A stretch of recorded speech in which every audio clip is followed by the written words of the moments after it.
je suis Mélanie de Créalife. J'accompagne les créatrices qui souhaitent vivre de leur passion. Aujourd'hui, je vais vous parler de quelque chose de très personnel, puisque je vais vous parler de moi. Du pourquoi j'accompagne les créatrices tant au niveau marketing que développement personnel. Ces deux points sont indissociables. C'est tout d'abord mon expérience qui m'a amenée jusqu'ici.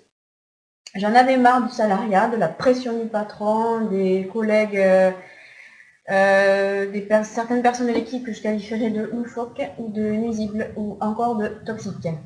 Donc lors de ma deuxième grossesse, j'ai dû démissionner pour suivre mon conjoint, nous avons déménagé.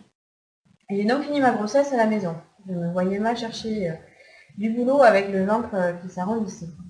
Donc pendant cette grossesse, en 2010, j'ai commencé à m'intéresser vivement aux loisirs créatifs et plus particulièrement à la couture. Je créais des éléments de déco pour la chambre de bébé, des articles de puériculture, pratiques et jolis pour ne trouver pas dans les grandes surfaces spécialisées. Du phénomène classique de la créatrice, j'ai commencé à en offrir à mes amis, j'ai eu des encouragements qui m'incitaient à les commercialiser. En 2012, le cœur qui palpite à fond, je décide de cliquer sur ouvrir ma boutique sur Little Market. Waouh, que d'émotions! Ça a très bien fonctionné. En quelques années, j'ai vendu plus de 800 articles seulement sur le site de Little Market. Comme je souhaitais toujours m'améliorer au niveau de la production et de la communication, je me suis formée quotidiennement au marketing pour mieux communiquer et valoriser mon produit, et en développement personnel pour être aligné avec mon projet, pour être bien dans mes baskets. L'augmentation croissante de mes ventes m'ont boosté, mais aussi mes petites victoires, comme la sélection par l'équipe de Valérie Damido de mes coussins pour la diffusion de l'émission de l'Écho en prime time. Et le dernier succès que je voulais aborder avec vous, et en toute humilité, j'ai même été classée à plusieurs reprises première des ventes dans la rubrique Vente enfants sur Little Market. Après toutes ces réussites, et malgré celle-ci, c'est avec un peu d'amertume que j'ai fait le constat que je ne margeais pas suffisamment.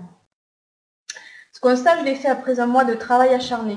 En effet, chaque année, au mois d'août, je devais créer plus d'une centaine d'articles pour répondre à la demande, et souvent du sur-mesure. C'était des serviettes en filet brodé pour les enfants qui rentraient en crèche ou en maternelle. Donc durant ce mois-là, je ne comptais pas mes heures, je bossais même le soir après avoir couché les filles. Bref, je me suis épuisée et pour un salaire plutôt bas. En fait, il aurait fallu que je me pose certaines questions avant de commencer pour ajuster le prix. Bon, c'est pas grave, ce n'est pas pour ça que j'allais baisser les bras et me démonter. 2-3 jours après ce constat, je décidai de rebondir en créant une boutique avec des produits que je connaissais bien et qui fonctionnaient bien. Les couronnes que j'avais créées au départ pour les petites filles et contre toute attente qui plaisaient aux mariés. J'ai décidé donc de créer une boutique d'accessoires coiffure. Ceci nécessitait moins de temps de fabrication et me permettait de gagner une marge plus confortable.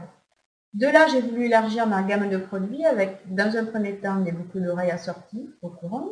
Puis après, j'ai encore complété mon offre en créant des bracelets. De là est né donc Sweetened. J'ai pu alors transposer tout ce que j'avais appris en communication, en marketing, de ma première activité sur la seconde. Donc j'ai repris une activité à la base, mais c'est allé beaucoup plus vite au niveau du chiffre d'affaires, de la marge, et tout en ayant réduit le temps de fabrication. Le souci, le détail que j'avais complètement squeezé, c'est est-ce que je suis passionnée par les bijoux, par les accessoires coiffure? C'est une question qu'il faut se poser dès le début de son activité. Eh bien non, je n'étais pas passionnée, et l'envie, la flamme s'était éteinte. Je m'étais consacrée uniquement au côté marketing. À ça, j'arrivais à donner l'envie. C'était déjà énorme, mais moi, perso, je l'avais perdu l'envie. J'en avais oublié mon alignement, mon bien-être. Voilà, j'ai eu un déclic. Ce qui me passionnait vraiment, ce n'était pas la création en elle-même, mais bel et bien la mise en valeur du produit créé. C'est ça que je veux faire. Montrer aux créatrices ce qu'il faut faire pour y arriver. Les accompagner afin qu'elles ne fassent pas d'erreurs primaires et leur montrer tous les outils pour valoriser leurs produits. Et pourquoi pas aussi être là pour les rebooster quand la flamme est moins vive, quand elles rencontrent le creux de la vague. Voilà, je suis l'exemple même de la créatrice qui se lance, qui commet plein d'erreurs, peut-être toutes. Pour les avoir connues, je suis la mieux à même de vous dire ce qu'il faut faire pour ne pas tomber dans tous les pièges. Il ne faut surtout pas pratiquer la politique de l'autruche et affronter les problèmes dès le départ. Connaître nos forces, nos faiblesses et composer avec la réalité du marché afin de prendre la bonne direction dès le départ. Cela évitera de perdre du temps et de l'argent. Comme commander 10 000 cartes de visite un peu trop tôt et les refaire 2-3 mois plus tard. Si vous souhaitez avancer, si vous souhaitez vendre plus, Si vous souhaitez mettre en valeur vos produits, je serai la personne qui répondra à votre besoin. Si cela vous intéresse et que vous voulez en savoir plus, je vous propose de cliquer sur ce lien pour en apprendre davantage. À très bientôt. Au revoir.